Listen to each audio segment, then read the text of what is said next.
ونستغفره ونؤمن به ونتوكل عليه ونعوذ بالله من شرور أنفسنا ومن سيئات أعمالنا من يهده الله فلا مضل له ومن يضلله فلا هادي له ونشهد أن لا إله إلا الله وحده لا شريك له ونشهد أن محمدا عبده ورسوله صلى الله عليه وعلى آله وصحابه وبارك تسليما كثيرا كثيرا أما بعد فأعوذ بالله من الشيطان الرجيم بسم الله الرحمن الرحيم لئن شكرتم لأزيدنكم ولئن كفرتم إن عذابي لشديد صدق الله العلي العظيم صدقت يا رب العالمين সকল মহব্বতের সাথে নবীর প্রেমে দিল থেকে দুরূদ ইব্রাহিম পড়ি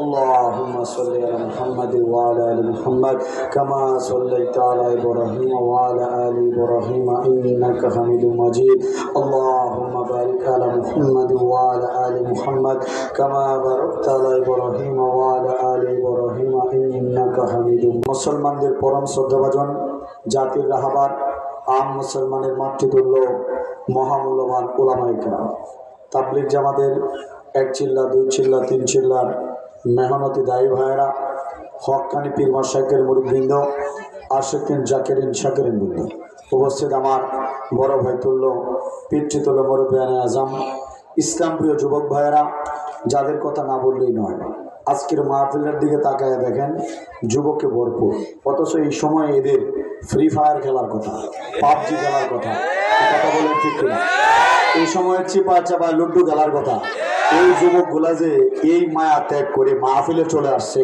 এর দ্বারা বোঝা যায় লক্ষণটা খারাপ না ভালো ভালো মানে একটু একটু ভালো নাকি আমাদের জন্য ভালো বাতিলের জন্য লক্ষণটা খুব খারাপ কারণ যুবক যদি এগিয়ে যায় বাতিল পালানোর পথ খুঁজে পাবে না চিৎকার করে বলেন কথা ঠিক কিনা আল্লাহ তুমি এলাকার বাগের বাচ্চা যুব সমাজকে কবুল করো সকলে বলেন আমিন দল পর্দার আড়ালে সমুন্নত দিনদার পরহেজগার মা বোনেরা সর্বপ্রথম আমরা শুকরিয়া আদায় করব সেই মহান আল্লাহ রাব্বুল আলামিনের যে মালিক আমাদের দয়া করে মায়া করে 800 কোটি মানুষের ভিতর থেকে 200 কোটি জান্নাতি মুসলমানদের অন্তর্ভুক্ত করে আজকে গুণামুক্ত একটা পরিবেশে এই মুহূর্তে ইসলাম প্রচার করার কাজে যে মালিক আমাদের বসিয়েছেন সেই মালিকের দরবারে শুকরিয়া আদায় করার জন্য প্রত্যেকটা ব্যক্তি দিল থেকে বলি আলহামদুলিল্লাহ।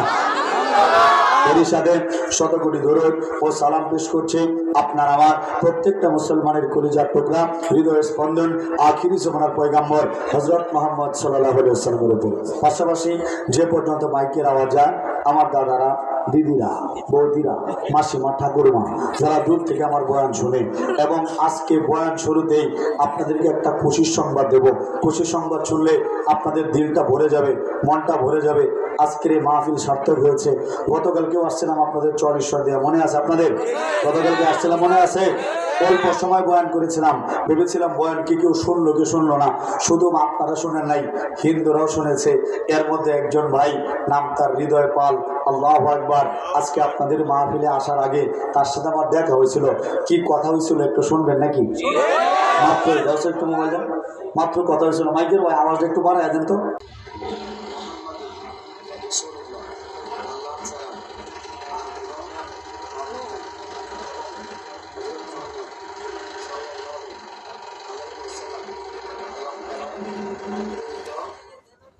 এটা শুনে কিছু বুঝতে পারছেন আপনারা? গতকালকের মাহফিল শুনে আজকে মাহফিলে আসার আগে হৃদয় পাল কালামা পড়ে মুসলমান হয়ে গিয়েছে।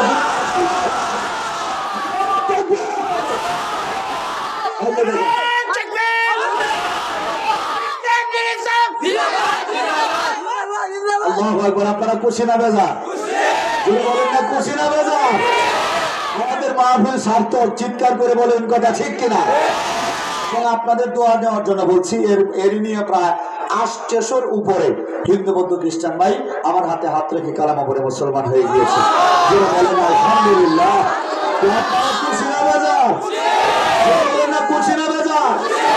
তাহলে দিল থেকে বলেন আলহামদুলিল্লাহ। আল্লাহ রাব্বুল আলামিনের কোন নিয়ামত পাওয়ার পর বান্দা যখন সেই নিয়ামতের শুকরিয়া আদায় করে আল্লাহ নিয়ামত আরো বাড়িয়ে দেয়। আর বান্দা যখন নিয়ামতের না শুকরিয়া করে তখন মালিক টাকলা মুরাদরে যেমনি সাইজ করছে এমনি ধরে একটা একটারে সাইজ করে। টাকলা মুরাদের কথা মনে আছে আপনাদের? যুবকরা কি ভুলে গেছে না মনে আছে? উড়ি বাবা টাকলা মুরাদ বাড়ি ছিল কই মনে আছে? জামালপুর শহরে এলাকা। উড়ি বাবা ক্ষমতার গরমে মন্ত্রী হওয়ার পরে এমন দাপট হয়েছে মাথার সিলাইছে, শিলা মাথার মধ্যে মাখাইছে সরিষার তেল। তো সরিষার তেল মাখাইলে শরীরটার মধ্যে একটা ভাব আসে না? এমন গরম, ক্ষমতার গরম আর সরিষার তেলের গরম, দুই গরম একসাথে করে মাইক্রোফোনটা হাতে নিয়ে বলেছিল কি জানেন? রাষ্ট্র ধর্ম ইসলাম রাখবো না। পাড়ার গোপাড়া মনে হয় রাষ্ট্র তার বাপের একলা। মুসলমানের বাংলা, এই বাংলা থেকে যারা ইসলামটাকে নিশ্চিন্ন করতে চায় আমরা মধ্যে যাই যুবকদের কথা পরিষ্কার, যারা ইসলামকে নিশ্চিন্ন করতে চাইবে আমরা এদেরকে দেশ চালা করবো ইনশাআল্লাহ।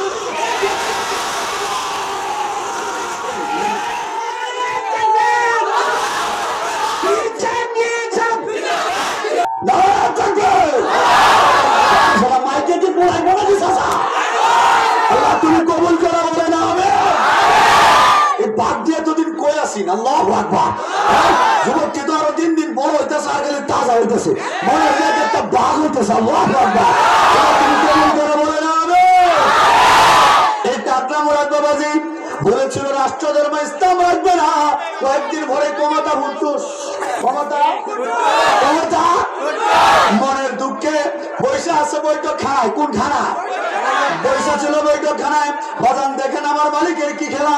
বৈঠক খানায় বসা, চারদিকে 6 থেকে 5টার মতো ফ্যান ঝোলানো, সব জায়গার ফ্যান ঠিকঠাক, কোন জায়গার ফ্যানে কোনো ঝামেলা নাই। কিন্তু টাকলা মুরাদ যে জায়গায় বসছে এই শিলার মাথার মধ্যে ফ্যানটা খুললা হইয়া শিলার মাথাটা গেছে বাইর দিয়া। নিয়ামতের না শুকরিয়া করলে নিয়ামত কেড়ে নেয় কে? এটা আমার কথা না, স্বয়ং আল্লাহ রাব্বুল আলামিন নিজেই ডাক দিয়ে বলেছেন লাইন শাকারতুম লাযিদান্নাকুম ওয়া ইন কাফারতুম ইন্না আযাবি লাশাদীদ। অর্থাৎ তোমরা যারা আমার নিয়ামত পেয়ে নিয়ামতের শুকরিয়া আদায় করবে আমি অবশ্যই অবশ্যই তাদের নিয়ামতকে বাড়িয়ে দেব। আর যারা নিয়ামত পাওয়ার পরে নিয়ামতের না শুকরিয়া করবে গো আমি তাদের নিয়ামতকে কেড়ে নেব। শুধু কেড়ে নেব তাই নয়, জেনে রেখো আমার শাস্তি অত্যন্ত কঠিন। ও মুসলমান ভাইয়ের আমার, মহান আল্লাহ রাব্বুল আলামিন এই দুনিয়ার মধ্যে আমাদের অসংখ্য অগণিত নিয়ামতের সাগরের মধ্যে ডুবিয়ে রেখেছেন। এর মধ্যে পৃথিবীর সবচেয়ে দামি নিয়ামত, সবচেয়ে মূল্যবান সম্পদের নাম হলো ঈমান। সবচেয়ে মূল্যবান সম্পদের নাম কি? আমরা মুরব্বীদের বয়ান শুনি এই কালেমার নিয়ামতকে, এই ঈমানের নিয়ামতকে যদি এক পাল্লায় রাখা হয় আর 7 আসমান 7 জমিনকে যদি আরেক পাল্লায় রাখা হয় আমার আল্লাহ রাব্বুল আলামিনের প্রদত্ত এই কালেমার পাল্লাটাই ভারী হয়ে যাবে। বলেন সুবহানাল্লাহ। মুসলমান এই ঈমান যাদের কাছে আছে, যারা কালেমা পড়েছি আমরা যারা মুসলমান এরা সব জান্নাতি।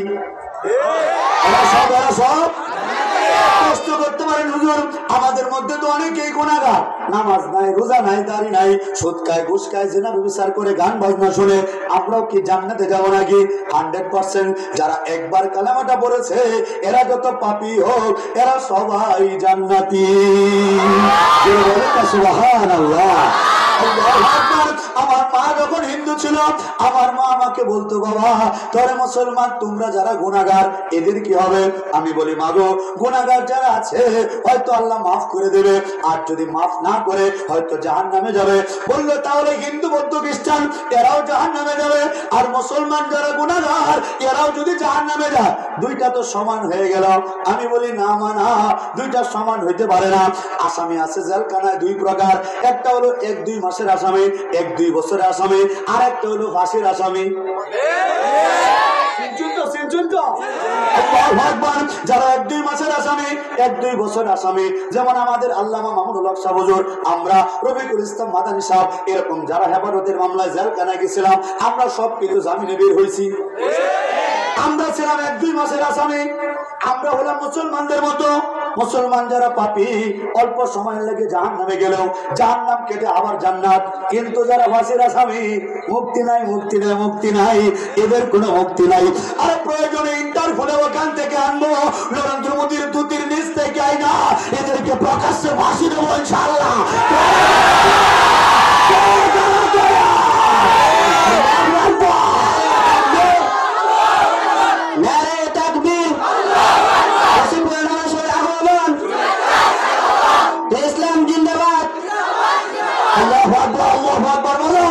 আমি বোঝানোর জন্য বলছি, আমরা যারা পাপী তাপী আছি, আল্লাহ না করেন যদি জাহান্নামেও যাই, অল্প সময় জাহান্নাম কেটে হলেও একদিন না একদিন জান্নাত, একদিন না একদিন। আমি এই ময়দান থেকে ঘোষণা দিলাম, আপনারা যারা এখানে উপস্থিত ইনশাআল্লাহ সবাই জান্নাতে, সবাই সবাই সবাই। কিন্তু হিন্দুরা, বৌদ্ধরা, ইহুদিরা, খ্রিস্টানরা বাজান এদের জান্নাত পাবে দূরের কথা, জান্নাতের গ্রান্টুকু কোনোদিন পাবে না। চিৎকার করে বলেন কথা ঠিক কিনা? এদেরকে যুগে যুগে যুগে যুগে কালামার দাওয়াত দেওয়ার জন্য আল্লাহ রাব্বুল আলামিন দুনিয়াতে নবী রাসূল পাঠাইছেন। কথা বলেন ঠিক কিনা?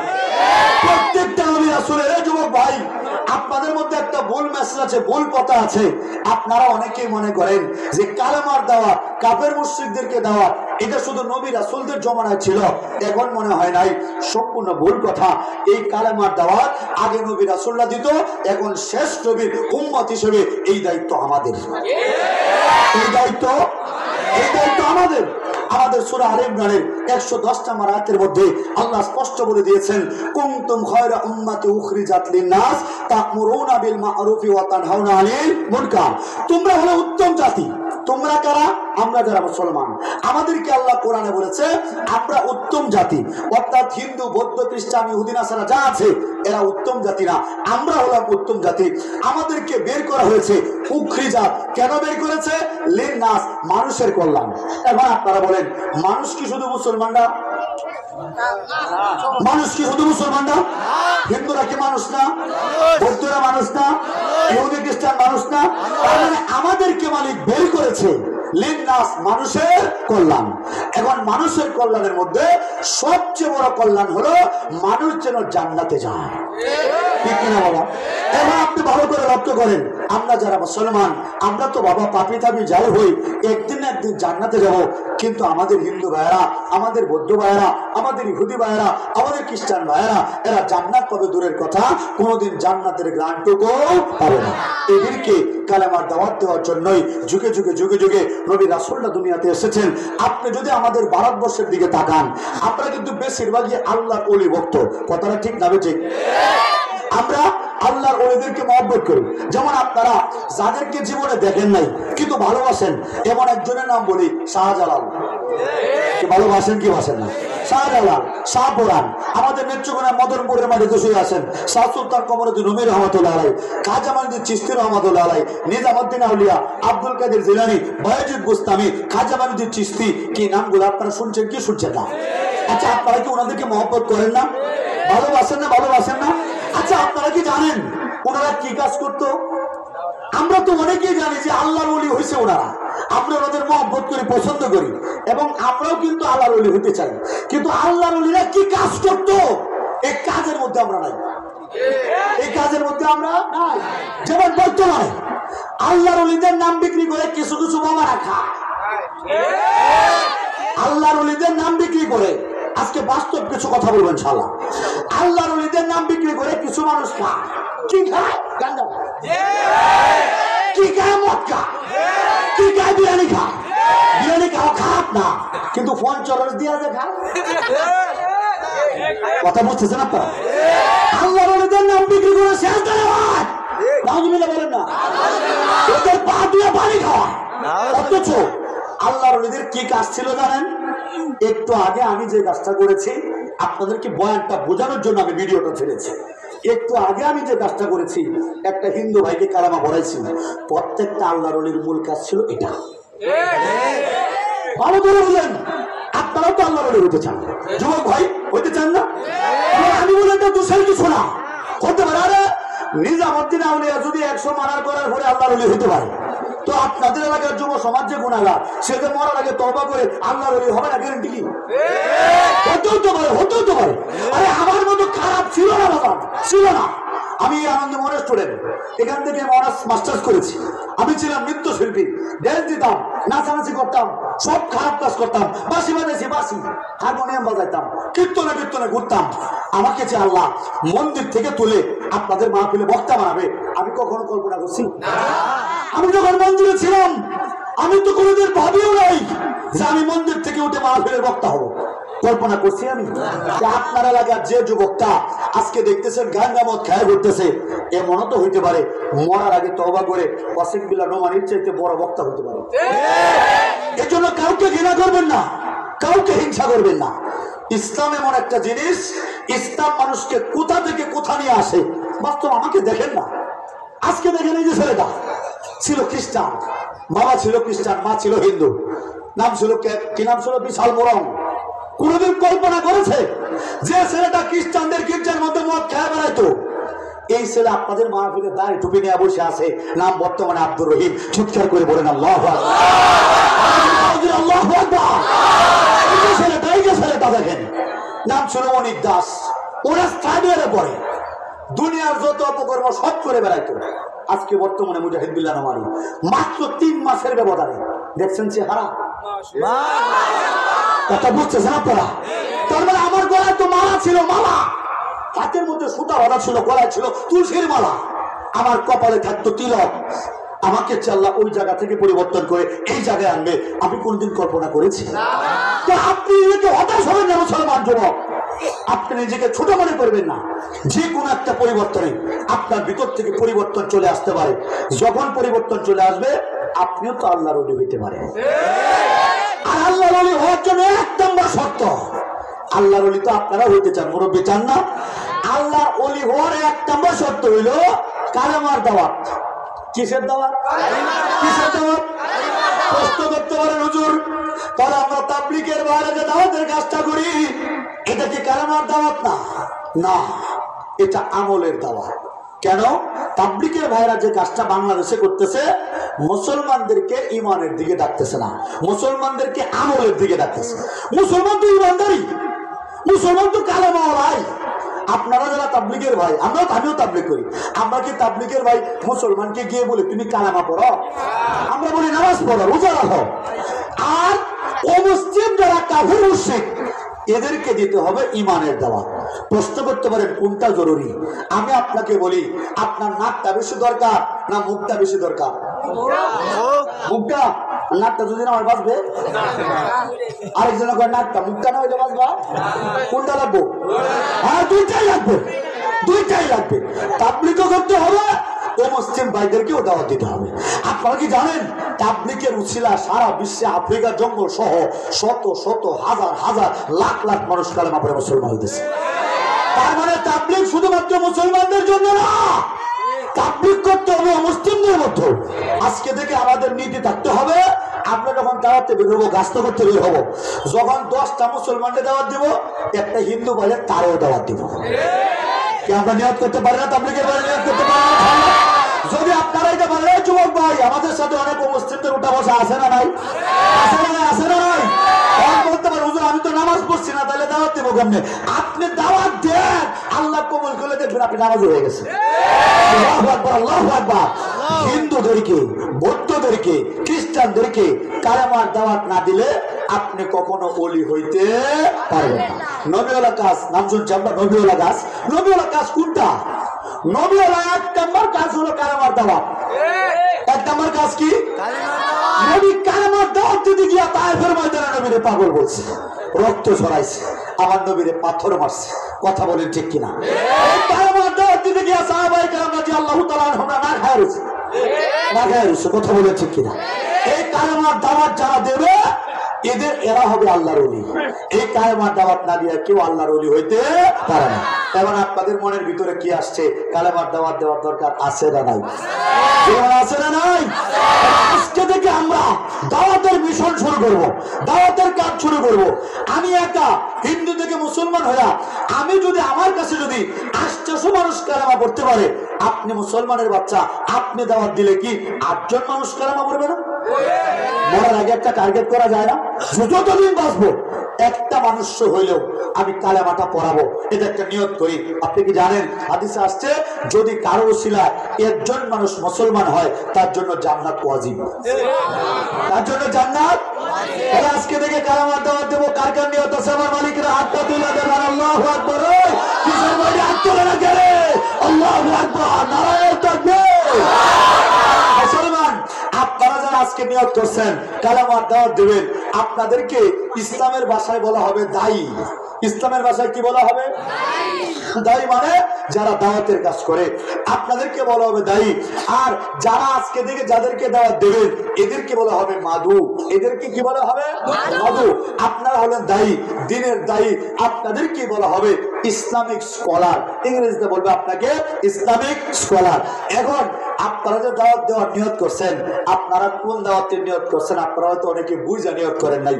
আমি যে দাওয়াতের কথা বলছি, এই দাওয়াত দিতে গিয়ে আমি বাড়ি ছাড়ছি, এই দাওয়াত দিতে গিয়ে আমি ঘর হারাইছি, এই দাওয়াত দিতে গিয়ে আমি জেল কাটছি, এই দাওয়াত দিতে গিয়ে জীবনে অনেকদিন না খায় রয়েছি।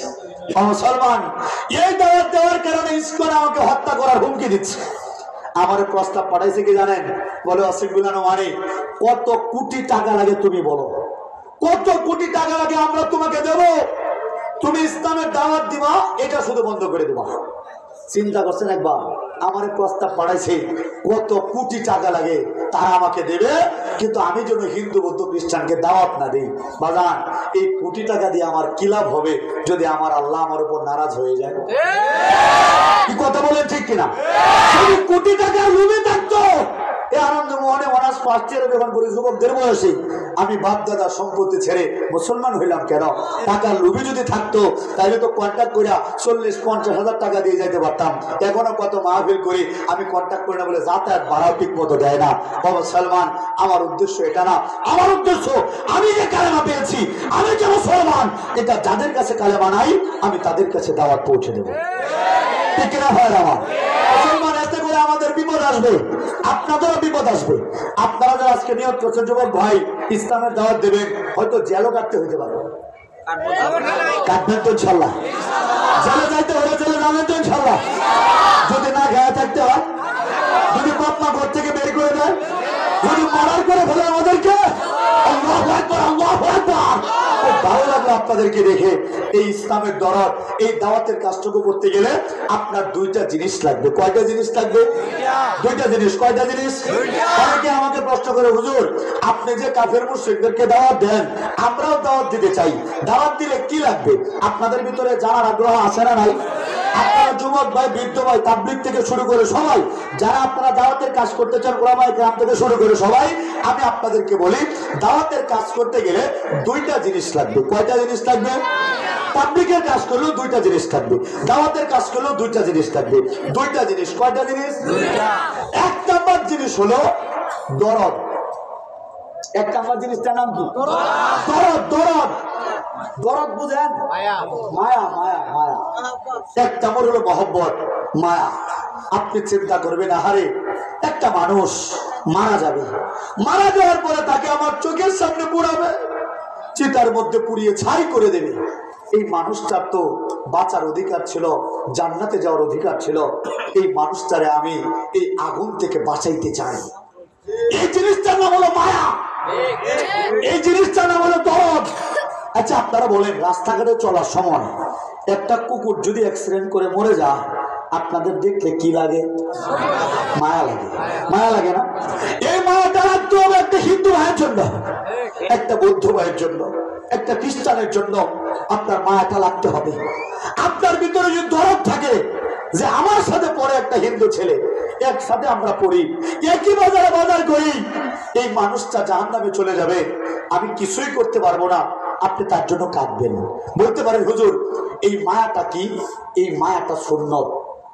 এই মায়াটা কত সুন্নতের কথাই তো শুনছেন। মেসক করা সুন্নত, বাবরি রাখা সুন্নত, দাড়ি রাখা ওয়াজিব সুন্নত, নবীজি রাখছেন। সুন্নতি নামাজ পড়ি সুন্নত, এই যে লম্বা কাপড় পরছে সুন্নত। কত সুন্নতের আমল আমরা করি না? কিন্তু এমন একটা সুন্নতের কথা বলতেছি মুসলমান, এটা হারিয়ে যাওয়া সুন্নত। বলতে পারেন হুজুর কি বলেন? হ্যাঁ, অনেকে জানেই না এটা। 100 জনকে জিজ্ঞেস করেন, 100 জনকে, অনেক বড় হুজুরকে জিজ্ঞেস করেন, বলতেই পারবে না। বলতে পারেন হুজুর কি? হ্যাঁ, মায়া করা, দরদ নেওয়া, এটা নবীজির একটা বড় সুন্নাহ, নবীজির সুন্নত। বলতে পারেন কি আপনি? এক ইহুদির লাশ রাসূল পাক সাল্লাল্লাহু আলাইহি ওয়াসাল্লামের সামনে দিয়া ইহুদির লাশ নিয়ে যাচ্ছে। ইহুদির লাশ দেখে আমার নবীজি কেঁদে 2 চোখ মোবারক ভিজাইতেছে। আরেক সাহাবী জিজ্ঞেস করলো, ইয়া রাসূলুল্লাহ, ইয়া হাবিবাল্লাহ, আপনি কাঁদেন কেন? এটা তো ইহুদির লাশ। আল্লাহর নবী বলতেছে, আমি আল্লাহর নবী দুনিয়াতে বেঁচে রইলাম, আর একটা মানুষ কালেমা হারা হয়ে জাহান্নামে চলে যাচ্ছে, আমি দুঃখে কাঁদি, আমি কষ্টে কাঁদি। ও মুসলমান, এখন আপনারা বলেন তো, আপনারা কি জীবনে হিন্দুদের লাশ দেখেন নাই? কথা বলেন, দেখেন নাই? কোনদিন কি কেঁদেছেন? কোনদিন কাঁদছেন আপনি? অথচ যদি নবীজি থাকতেন, এই লাশটা দেখে কাঁদতো। আহারে, একটা মানুষকে এই যে নদীর পার, এই যে চিতা, এই যে পলাশপুর মরা করা, কত কত মানুষকে পুড়িয়ে ছাই করে দিচ্ছে। এই যুবক, আজ সাতটাম না, আজ জায়গা মতো যাইবো, হোটেল শুরু, ঘন্টা ঘন্টা চলবো আজকে, ঘন্টা চলবো, ঘন্টা আজ গড়ি দেখতাম না, হয় গড়ি না। আল্লাহু আকবার বলেন না? আল্লাহু আকবার। আমি এমন একটা সুন্নতের কথা বলতেছি, এই সুন্নত সম্পর্কে অনেকে জানেই না। কি চাচা, আগে শুনছিলেন জীবনে কোনোদিন? মুরব্বী শুনছেন? মাইকের ব্যবসা করতেছেন, কত বাচ্চাই তো বয়ান করে। আপনারা বলেন তো, কোনোদিন শুনছেন যে কারো প্রতি মায়া করা সুন্নাত? শুনছেন কোনোদিন? দরদ, অন্তরের ভিতরে দরদ রাখা, মায়া করা, এটা অনেক বড় সুন্নত। এক নম্বরে আপনার ভিতরে থাকতে হবে যে হিন্দু ভাই, বৌদ্ধ ভাই, খ্রিস্টান ভাই, তার প্রতি আজকে থেকে দরদ রাখবেন। কি দরদ? যে আমি তো মুসলমান, আমি তো মুসলমানের সন্তান, আমি তো একদিন না একদিন জান্নাত পাবো। কিন্তু আমার এই হিন্দু ভাই, আমার এই বৌদ্ধ ভাই, আমার এই খ্রিস্টান ভাই জান্নাত পাবে দূরের কথা, জান্নাতের গ্রান্টুকু কোনোদিন পাবে না। ঠিক কিনা ভাইরা? এক নম্বরে কি লাগবে? দাওয়াতের কাজ করতে গেলে এক নম্বরে কি লাগবে? জোরে বলেন, এক নম্বরে কি লাগবে? দরদ, মায়া, মমতা। ঠিক কিনা ভাইরা? 2 নম্বর একটা জিনিস, 2 নম্বর দাওয়াতের কাজ যারা করবেন। বলতে অনেকে বলে, হুজুর আপনার কাছে শত শত মানুষ কালেমা পড়ে, আপনার সম্পদ কি? আমার সম্পদ 2টা। 1 নম্বরে দরদ, যেটা একটু আগে আপনাদের বললাম। 2 নম্বর সম্পদের নাম কি? 2 নম্বর দাওয়াতের কাজ করে যে জিনিসটা লাগবে, সেটার নাম হলো চোখের পানি। কি লাগবে? কি লাগবে? এই যুবক, তোমরা তো মনে করছিলে আজকে মনে হুজুর বিরাট গরম বয়ান করবো। বাজান, এটাও কম গরম না, এই গরমে অন্তর গলে যাবে। ঠিক কিনা? 1 নম্বর দরকার দরদ, 2 নম্বর লাগবে চোখের পানি। আপনি যারা টার্গেট করবেন, তার জন্য আপনার কাঁদতে হবে। শেষ রাতের মোনাজাতে আপনাকে কাঁদতে হবে, শহরের মোনাজাতে আপনাকে কাঁদতে হবে, মাহফিলে বয়ান শুনতেছেন, দোয়া করবেন, আপনাকে কাঁদতে হবে। এই চোখগুলো আল্লাহ দিয়েছে, এই চোখ দিয়ে ইচ্ছা করলে আপনি জান্নাতের কাজও করতে পারেন, জাহান্নামের কাজও করতে পারেন। এই চোখ দিয়ে তো ইচ্ছায় অনিচ্ছা অনেক গুনাহ হয়ে যায়। আজকে আমরা এই চোখগুলো এখন থেকে ব্যবহার করব, উম্মতের দরদে কাঁদবো। কাজে আছে না নাই? কাজে আছে না নাই? এটা হলো আপনার সম্পদ। আপনি যে দাওয়াত দিবেন, আপনাকে দাওয়াত দিতে গেলে আজকে বাধা আসবে। কি আসবে? কি আসবে? কি আসবে? যারা আপনাকে বাধা দিবে, যারা আপনাকে বাধা দিবে, এদের অবস্থা হবে 2টা। এদের অবস্থা হবে কয়টা? 2টা।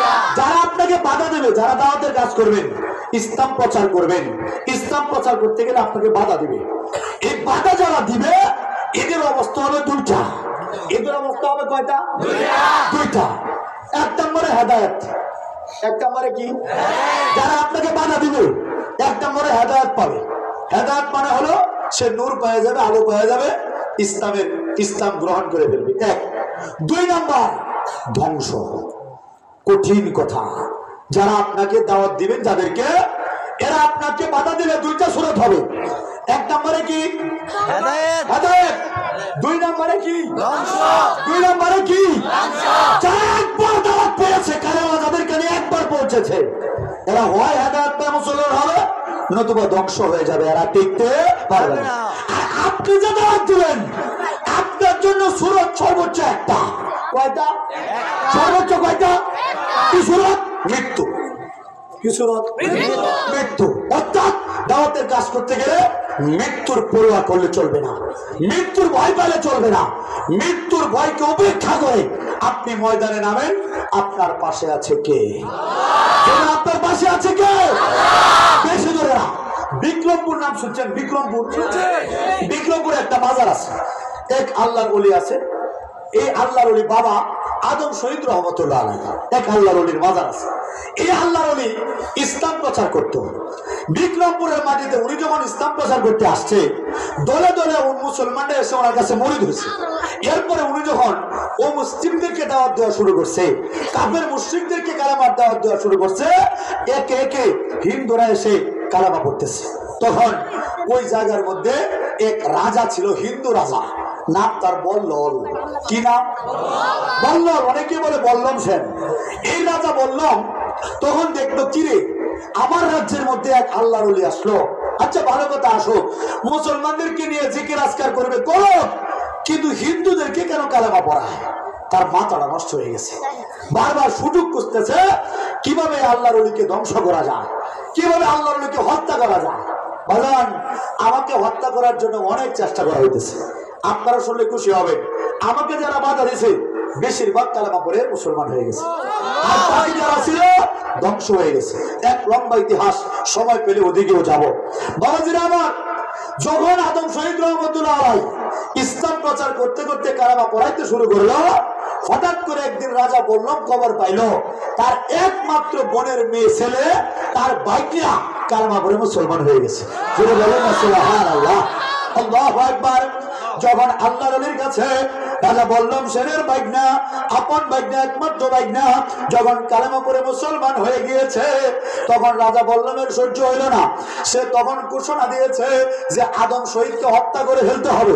তার বিরুদ্ধে যুদ্ধ ঘোষণা করছে। কি করছে? কি করছে? কি করছে?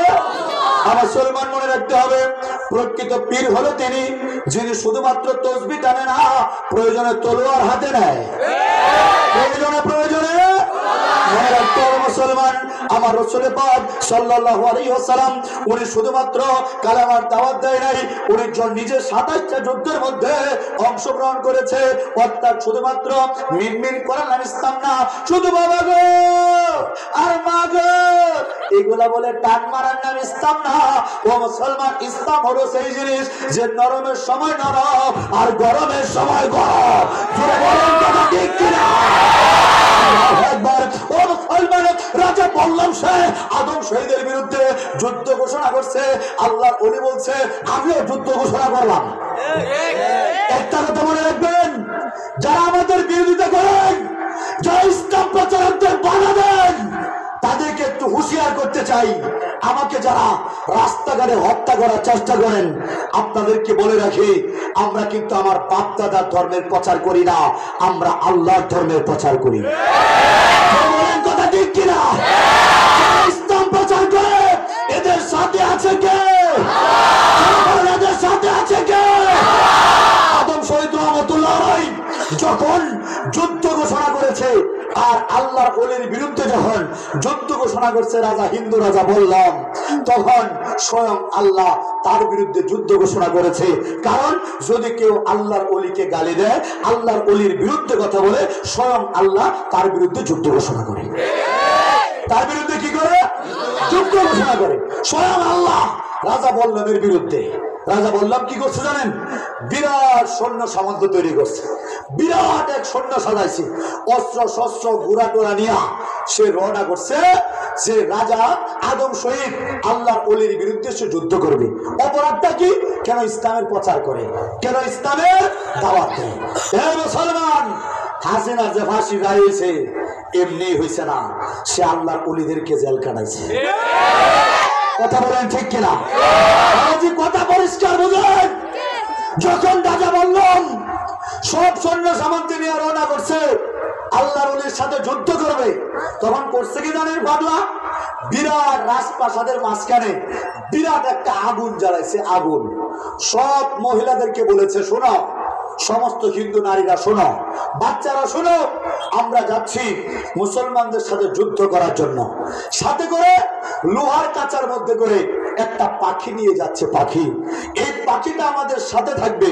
যদি আমরা পরাজিত হই এই পাখিটাকে ছেড়ে দেব। পাখিটা দৌড়ে চলে আসবে কোথায়? উড়ে উড়ে চলে আসবে কোথায়? রাজপ্রাসাদে। তখন তোমরা হিন্দু নারীরা মহিলারা যখন দেখবে যে পাখিটা চলে আসছে, তখন তোমরা সবাই জিন্দা আগুনের মধ্যে ঝাঁপ দিয়ে মরে যাবে। তারা বলে আত্মাহুতি, আগুনে ঝাঁপ দেওয়াটা বলে আত্মাহুতি, আত্মত্যাগ, বাংলা কথা আত্মহত্যা। এই কথা বলে রাজা বল্লভ সেন বিশাল সৈন্যবাহিনী নিয়ে পাখির খাঁচা নিয়া লোহার খাঁচা এই পাখিটাকে তালা বন্ধ করে রওনা করেছে যুদ্ধ করবে। ও মুসলমান, আদম শহীদ রহমতুল্লাহের ভক্ত মুরিদরা সব রেডি। এই যে আমরা এখন যারা দাওয়াতের কাজ করতেছি, এখন যদি এই মুহূর্তে আপনারা খবর পান যে অসিফ বিল্লাহ মানের সাথে নরেন্দ্র মোদীর যুদ্ধ লেগে গেছে, এই মুহূর্তে আমার সাথে কে কে বের হবেন? আল্লাহু আকবার। যা আছে তাই নিয়ে চাপিয়ে পড়বো। কথা বলেন ঠিক কিনা?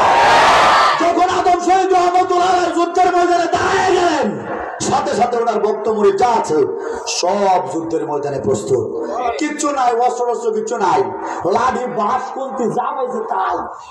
কথা বুঝতেছেন তো আপনারা? এগুলো নিয়ে দাঁড়া বসে যুদ্ধ করার জন্য রাজা বললাম সেন আসছে। আয়সা দেখে বাপরে বাপ, আমরা আসছি হাজার হাজার আর এরা মাত্র কয়েকশো। আচ্ছা যাই হোক, যুদ্ধ শুরু হয়ে গেছে। যুদ্ধের প্রথমেই রাজা বল্লভ সেন একটা অস্ত্র দিয়া তলোয়ার দিয়া আঘাত করছে আদম শহীদের উপরে, আল্লাহর ওলির গায়ের মধ্যে। যখন আঘাত করছে, আঘাত করার সাথে সাথে আল্লাহর ওলির হাতের মধ্যে লাগছে। হাতের মধ্যে লাগে একটু চামড়া কাটা গেছে। কি কাটা গেছে? কি কাটা গেছে? বাজার চামড়াটা কাটা কয়েক ফুটা রক্ত পড়ছে মাটিতে। মাটিতে রক্ত পড়তেছে। ঠিক এই মুহূর্তে রাজা বল্লভ সেনের সাথে যে একটা লোহার কাঁচা ছিল, তালা মারা ছিল, পাখিটা কাঁচা অটোমেটিক খুলে গেছে, তালা অটোমেটিক বাইরে গেছে। পাখি এই রক্ত দেখা ছোটা শুরু করছে রাজপ্রাসাদের দিকে। আল্লাহু আকবার বলেন না? ও মুসলমান, রাজা বল্লভ বলে যুদ্ধ থামা, যুদ্ধ থামা, যুদ্ধ করে আগে আমার রাজপ্রাসাদের সবাই বাঁচা। তাকায় দেখ, পাখি তো ছোটা শুরু করছে বাসার দিকে। যুদ্ধ শুরুই হইল না। পরাজিত অপরাজিত করে যুদ্ধ শুরু হওয়ার আগেই পাখি ছুটছে বাড়ির দিকে। আপনাদেরকে জিজ্ঞেস করতে চাই, এই পাখিটাকে ছেড়েছে কে? যারা বলেন এই পাখিটাকে ছেড়েছে কে? আল্লাহ যে পাখিকে ছেড়ে দেয়, এই পাখিকে থামানোর মতো ক্ষমতা কারো নাই। যেমন ছেড়েছে আফগানিস্তানের এক একটা পাখি, এক একটা যুদ্ধ। যখন এরা ময়দানে নেমেছে, আমেরিকা পালাতে বাধ্য হয়েছে, বাধ্য হয়েছে, বাধ্য হয়েছে।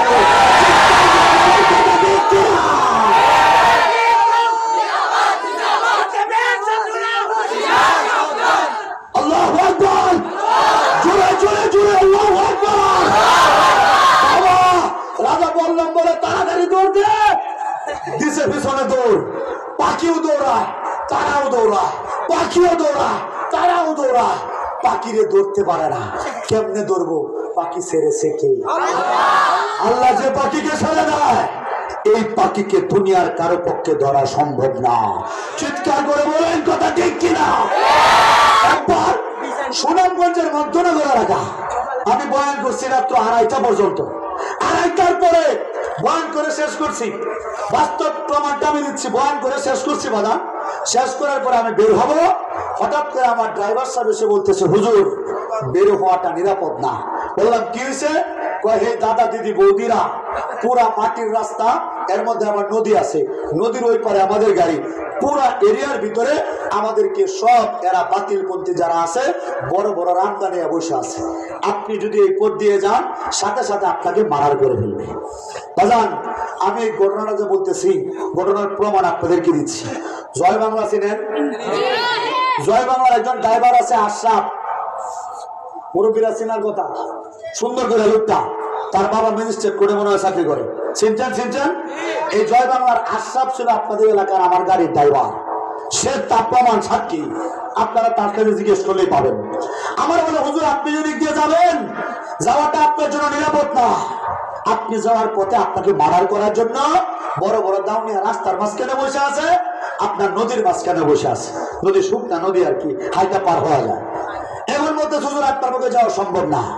আমি বলি আল্লাহ ভরসা, আমার সাথে আছে কে?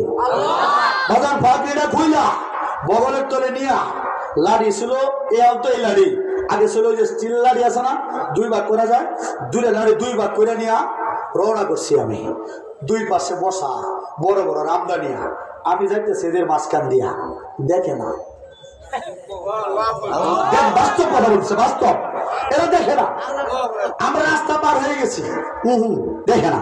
নদীর মাঝখানে বসা, নদীর মাঝখান দিয়ে পার হয়ে গেছে, দেখে না। গাড়ির মধ্যে উঠা গাড়ি স্টার্ট দিছি, পিছন থেকে চিৎকার শুরু হয়েছে যে অসিফ গুলানো মানে পালায় গেছে, আমরা কেউ টেরও পাইলাম না। মুসলমান আমাদের সাথে আছে কে? আমাদের সাথে আছে কে? বাবাজি, যারা ইসলাম প্রচারকের বিরুদ্ধে আসবে, যারা দায়ীদের বিরুদ্ধে যাবে, এদের বিরুদ্ধে যুদ্ধ ঘোষণা করবে স্বয়ং আল্লাহ। যুদ্ধ ঘোষণা করবে কে? মুরব্বীরা কেউ অন্যদের রাজনৈতিক ভাবে নিয়ে না, বিষয়টা বোঝানোর জন্য বলতেছি। আমাদের ময়মনসিংহের একজন চেয়ারম্যান ছিল আফাজ, নাম শুনছেন? আফাজ আছে না মারা গেছে? ওই যে আকুয়ার আফাজ, শুনছেন মুরব্বী? আকুয়ার আফাজ। তো আমি বয়ান করতেছি বারারাপুর, দাওয়াতে বয়ান করতেছি, ইসলামের প্রচার করতেছি, দাওয়াত দিতেছি। তো এক পর্যায়ে আফাজ ওই তৎকালীন সময়ের প্রশাসনটা নিয়ে আইসা আমার বয়ানটা বন্ধ করে দিছে। আমি কেন হিন্দুদেরকে দাওয়াত দেই তা সহ্য হয় না। আমি বয়ান থেকে নেমে বসছি। নামার পরে আমাকে হঠাৎ করে ফোন দিছে ময়মনসিংহের কয়েকটা গুন্ডা বলতেছে, হুজুর আপনি যে পথ দিয়ে আসবেন আকুয়া বাইপাসের মোড় দিয়া, এদিক দিয়ে আইসেন না। বলে কেন আসবো না? বলে হুজুর আপনাকে মার্ডার করার জন্য আফাজ আমাদের বাড়া করছে। কি বুঝলেন? যাদেরকে বাড়া করছে তারা আমার ফোন দিছে, হুজুর আপনি এদিক দিয়ে আইসেন না, আফাজ আপনারা মার্ডার করার জন্য আমারে বাড়া করছে। আমি ওই যে ঢাকা বাইপাস আছে না মুরব্বী, ঢাকা বাইপাসের রাস্তা দিয়ে ঘুরে আসছি। পরে আমার কাছে খবর আসছে আফাজ মারা গেছে। আমাদের সাথে আছে কে? জোরে বলে আমাদের সাথে আছে কে? বাস্তব কয়েকটা উদাহরণ দিচ্ছে মুসলমান, যারা ইসলামের বিরুদ্ধে করেন আর আমাদেরকে যারা হত্যা করতে চান, হত্যা করার আগে একটু বোঝা উচিত আমরা কারা, একটু বোঝা উচিত। যারা দাওয়াতের কাজ করে এরা কারা? এরা যুগে যুগে আল্লাহ তাআলার পক্ষ থেকে মনোনীত বান্দা। এদের বিরুদ্ধে আসতে যাবেন না, স্বয়ং আল্লাহ আপনার বিরুদ্ধে যাবে। এই গরিবপুর ছিলেন তো নাকি? গরিবপুরে আগে এমপি নাম আছেন, কি মনে আছে? নাজিমউদ্দিনের আগে ক্যাপ্টেন মুজিবর, মনে আছে মুরব্বী? ক্যাপ্টেন মুজিবর গরিবপুরের শহর যারা মূর্তির শহর বানাইছে। যারা গরিবপুর গেছেন আপনারা জানেন, যুবক বাইরে দেখছেন না, বড় বড় মূর্তি, পিতলের মূর্তি বানায় মসজিদ বানায় রাখছে। তো আমি এগুলার বিরুদ্ধে বয়ান করছি।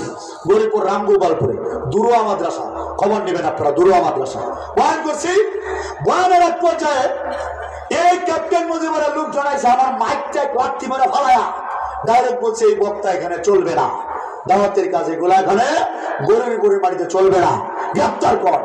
আমারে গ্রেপ্তার করার জন্য আসছে। আমার কমিটির লোকেরা ওই যে একবারে ডেউয়াকলা আছে না, ডেউয়াকলা গাজীপুর, এদিক দিয়ে তখন মাটির রাস্তা, শীতের দিন মাটি চাপটা খেয়ে আলবায় রাখছে। আমার এইখান দিয়ে আমার যে গাড়িটা বাজান জীবনে কি কষ্ট করছে আপনারা জানেন না। আমি শীতের মধ্যে গেছি, আমার গাড়িতে আমারে উঠতে দেয় না, আমার গাড়িতে আমারে উঠতে দেয় না। কতটুক জুলুমের শিকার হয়েছে। আমার গাড়িতে উঠতে না, একটা বাংলা সাইকেল দেখেছি এদিক দিয়ে যা, আমার ডেউয়া কলা দিয়ে গাজীপুর হইয়া রাত্রি যাপন করে আমি আসছি। ক্যাপ্টেন মুজিবরের লোকেরা ফোন দিছে, মুজিবর আপনার সাথে সাক্ষাৎ করতে চায়। কেন? আমারে সাইজ করব। সে যে কেমন মানুষ আছেন আপনারা জানেন না মুরব্বী? মানুষ সে দিনে দুপুরে মারছে না, সরাইছে না, তাপ হয়েছে না, শুনছেন না আপনারা? তো আমারে অপমান করার জন্য ক্যাপ্টেন মুজিবর বলতেছে আমি দেখা করব। আমি বললাম ক্যাপ্টেন মুজিবর রে বলেন আমার সাথে দেখা করলে সহ্য করতে পারবো? কই হ্যাঁ পারবো। ঠিক আছে, ওনারা বলেন রেডি হইতে, আমি আসতেছি। যাওয়ার আগে ফোন আসছে ক্যাপ্টেন মুজিবর মারা গেছে। মালিক আছে না নাই? জোরে বলেন মালিক আছে না নাই? আমার বড় বোন, সবার বড় বোন ছায়ারানী আমার হত্যা করার জন্য 2 লক্ষ টাকা ঘোষণা করছে। আমার মাথা কাটতে বলে 2 লক্ষ পুরস্কার। এর মধ্যে আমার বোনের একটা মেয়ে আছে আখিরানী, নাম কি নাম? আখিরানী। আমার বোনের মেয়ে আখিরানী, মেয়েটা আমি খুব ভালোবাসতাম, খুব আদর করতাম। বাগনিরে কি মামার আদর করে না? বাগনিরে তো বেশিরভাগই মা রাখে, চাচা মা রাখেন না, আম্মা রাখেন না। বাগনিরে খুব আদর করছি আমি, খুব ভালোবাসছি আমি। এই বাগনিরা আমার একদিন ফোন করে বলতেছে, মামা আমার জীবনের একটা শখ। আমি বললাম কি শখ রে মা? আমার জীবনের শখ তোরে নিজ হাতে জবাই করা। আমার বাগনি আমারে বলতেছে। আমি বললাম আমার অপরাধটা কি? তুই শুধু একা মুসলমান হস নাই, তোর জন্য শত শত মানুষ মুসলমান হয়ে যেতেছে, এটা আমার সহ্য হয় না। আমার জীবনের শখ তোরে নিজ হাতে জবাই করা। আমি বললাম আমারে যদি নিজ হাতে জবাই করাস তোর লাভটা কি? বলে তুই যদি আমার ইসলামের জন্য, তোর ইসলামের জন্য জবাই হইতে পারিস, তাহলে আমরা হিন্দুরা প্রমাণ দেব যে তোর ইসলাম ধর্ম সত্য। কত বড় চ্যালেঞ্জ! যদি আমি মরতে পারি তাহলে বুঝবে আমার ইসলাম ধর্ম সত্য। আমার মা এখনো বেঁচে আছে, মুসলমান। আমার মা এখনো শুনলে আমার মার কষ্ট লাগে, তবে আপনারা শুনলে খুশি হবেন, আমার মাও মুসলমান হয়েছে। বাবা আমার বাগনি ফোন করে বলতেছে, তখন আমি ময়মনসিংহ থেকে আনন্দ বনে পড়ি, আমার বলতেছে তুই আয়, তোরে আমরা নিজ হাতে জবাই করবো। ধর্মবাসা নাম শুনছেন? ধর্মবাসা, ধর্মবাসা কামলা মাছ ফাতে মনোগর শ্মশানটা এখনো আছে চৌধুরী বাড়ির সাথে, চৌধুরী বাড়ির সাথে। ওই জায়গার ভিতরে আমার বাগনি ছুরি টুরি নিয়া রেডি, সব হিন্দুরা রেডি, আমরা জবাই করবো। হিন্দুরা কি খুশি, ঢুল বাজায়, উলুধুনি দেয় যে ওয়াসিং মিলানো আর এটা মার্ডার করবো। মানে তারার ভিতরে একটা বলি দেওয়ার ভাব হয়েছে, মানে ফাড়া বলির মতো ভাব হয়ে গেছে, আমরা তারা মার্ডার করবো, কি খুশি তারা। আমি রওনা করছি, ময়মনসিংহ থেকে রওনা করছি। হঠাৎ করে আমার বড় ভাই ফোন দিচ্ছে। আমার বড় ভাই নাম ছিল কনা বাবু, মন্দিরের সেক্রেটারি, শুনলে খুশি হবেন, উনিও কালেমা পড়ে মুসলমান হয়েছে। বাবাজিরা আমার বড় ভাই ফোন দিয়ে বলতেছে, ভাই আমাদের আখি তো ময়মনসিংহ মেডিকেল কলেজ হাসপাতালে ভর্তি, যে আমার জবাই করতে চাইছে এই নিয়ে নাকি হাসপাতালে ভর্তি। বললাম কি হয়েছে? বলে সে জানি কার সাথে কথাবার্তা বলছিল, বলে আমার সাথেই বলছিল। বলে সব হিন্দুরা রেডি হয়েছিল তারে জবাই করব, বলে আমারই জবাই করতে চাইছিল। কই এই ঘটনার পরে সে রান্না করতে বসছিল, নতুন শাড়ি বইরা, বিয়ে হয়েছে নতুন, পেটের মধ্যে বাচ্চা, নতুন শাড়ি বইরা কুশিতে রান্না করতে বসছে। চুলার আগুন বেয়াদবি সহ্য করে নাই, চুলার আগুন চুলা থেকে উঠা তার গায়ে লাগছে। সেই মেয়ে যে আমারে জবাই করতে চাইছিল, বাজান যে আমারে জবাই করতে চাইছিল, আমার ভাগ্নি গায়ের মধ্যে আগুন লাগছে। ওইখানে কাজ হয় না, নেত্রকোনা কাজ হয় নাই, নিয়েছে ঢাকা, ঢাকা থেকে ময়মনসিংহ জবাব দিয়েছে, নিয়েছে ঢাকা বার্ন ইউনিটে। ডাক্তার বলেছে সে তো করছেই, পেটের বাচ্চারাও পুরো শেষ হয়ে গিয়েছে। মুসলমান সবচেয়ে অবাক করা ঘটনা হলো, আমাকে যে জায়গায় জবাই করার কথা ছিল ঠিক একই জায়গায় একই দিনে ওই বাগদিনে পুরানো হয়েছে। আমাদের সাথে আছে কে? জোরে বল, আমাদের সাথে আছে কে? অসংখ্য ঘটনা আছে মুসলমান।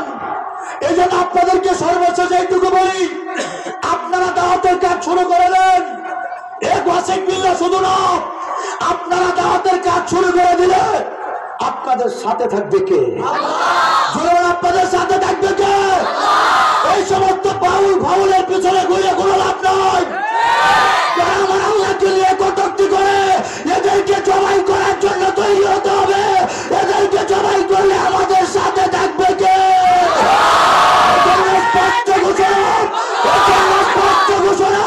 আমরা ইসলামের প্রচার করব, আল্লাহর পক্ষ থেকে দাওয়াত দেব। যদি কোনো আল্লাহর দুশমন আল্লাহকে নিয়ে কটূক্তি করে, নবীকে নিয়ে কটূক্তি করে, এর গলাটা কেটে ফেলে দেব।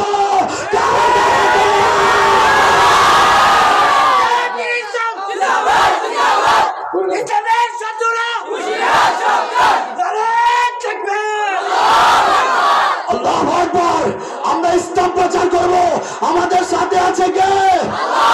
আমাদের সাথে আছে কে?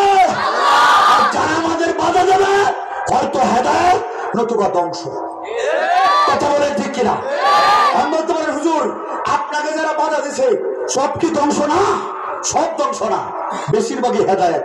এই যে আমার বড় ভাই ইলিয়াস বিল্লাহ মানে ভাই আমার পায়ের পাতা থেকে শুরু করে আমার চুল পর্যন্ত এমন কোন জায়গা নাই যে আমার পায়ে আমার মানে নাই, এমন কোন জায়গা আমার শরীরে নাই।